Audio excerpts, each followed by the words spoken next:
ce que nous avons pu établir aujourd'hui et publier cet après-midi sur le site de Jeune Afrique, jeuneafrique.com, c'est que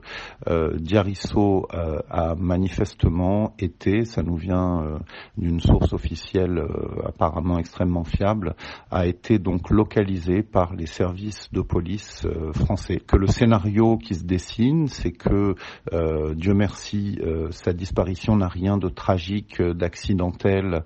Je pense qu'il y a eu quand même dans ce dossier une mobilisation telle au niveau des Sénégalais depuis la présidence, des personnalités diverses et jusqu'aux étudiants à la diaspora sénégalaise en France, que l'inquiétude autour de Diarisso est devenue ce qu'on appelle une disparition inquiétante et que les services de police français ont donc pris le relais. Ils ont pu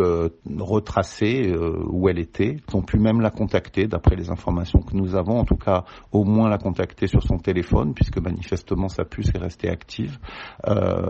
et il semble qu'elle n'ait pas souhaité répondre, c'est-à-dire qu'elle soit dans une logique effectivement de vouloir couper, en tout cas pour l'instant. Mais en tout cas, ça permet d'écarter toute piste morbide, puisque bien sûr l'inquiétude est très importante au Sénégal comme en France autour de ce qui lui est arrivé. Donc on se retrouve dans une situation aujourd'hui où bien évidemment les motifs resteront à expliquer mais lui appartiennent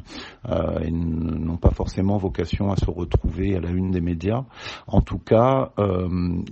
d'après les informations que nous avons et qui nous semblent extrêmement fiables, on peut dire aujourd'hui que Diarisso est maîtresse de